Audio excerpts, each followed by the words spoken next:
సామెతల గ్రంథము 3వ అధ్యాయము. నా కుమారుడా, నా ఉపదేశమును మరువకము, నా ఆజ్ఞలను హృదయపూర్వకముగా గైకొనుము. అవి దీర్ఘాయువును సుఖజీవముతో గడుచు సంవత్సరములను శాంతిని నీకు కలుగజేయును. దయను సత్యమును ఎన్నడను నిన్ను విడిచిపోనీయకము. వాటిని కంఠభూషణముగా ధరించుకునుము.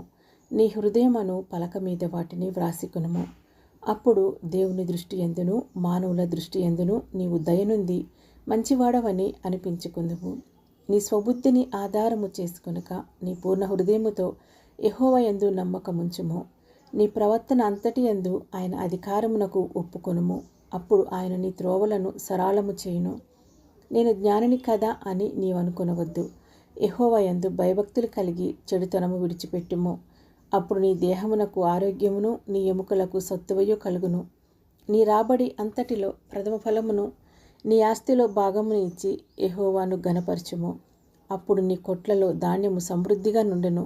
నీ గానుగుల్లో నుండి కొత్త ద్రాక్షారసము పైకి పొరలి పారును. నా కుమారుడా, యెహోవా శిక్షను తృణీకరింపవద్దు. ఆయన గద్దింపునకు విసుకవద్దు.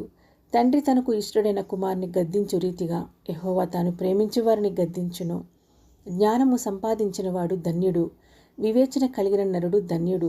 వెండి సంపాదించుట కంటే జ్ఞానము సంపాదించుట మేలు. అపరంజి సంపాదించుట కంటే జ్ఞాన లాభము నొందుట మేలు. పగడముల కంటే అది ప్రియమైనది.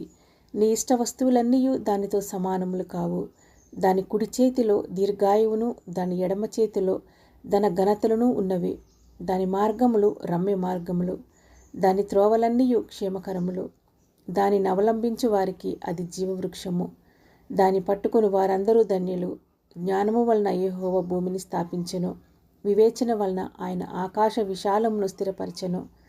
ఆయన తెలివి వలన అగాధ జలములు ప్రవహించుచున్నవి. మేఘముల నుండి మంచు బిందువులు కురియుచున్నవి.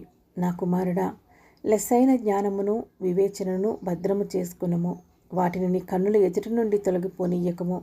అవి నీకు సుఖము జీవముగాను నీ మెడకు అలంకారముగాను ఉండును. అప్పుడు నీ మార్గమున నీవు సురక్షితముగా నడిచెదవు. నీ పాదము ఎప్పుడునూ త్రుట్టిల్లదు. పండుకొనున్నప్పుడు నీవు భయపడవు. నీవు పరుండి సుఖముగా నిద్రించెదవు. ఆకస్మికముగా భయము కలుగునప్పుడు, దుర్మార్గులకు నాశనం వచ్చినప్పుడు నీవు భయపడవద్దు. యెహోవా నీకు ఆధారమగును.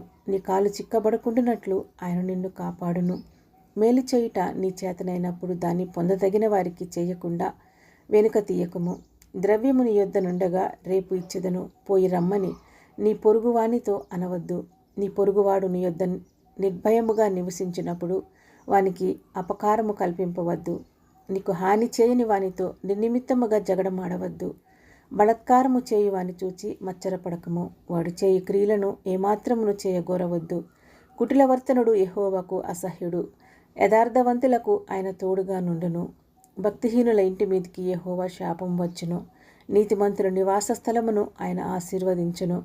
అపహాసకులను ఆయన అపహసించును. దీనుల ఎడల ఆయన దయచూపును. జ్ఞానులు ఘనతను స్వతంత్రించుకొందురు. బుద్ధిహీనులు అవమానభరితులగుదురు.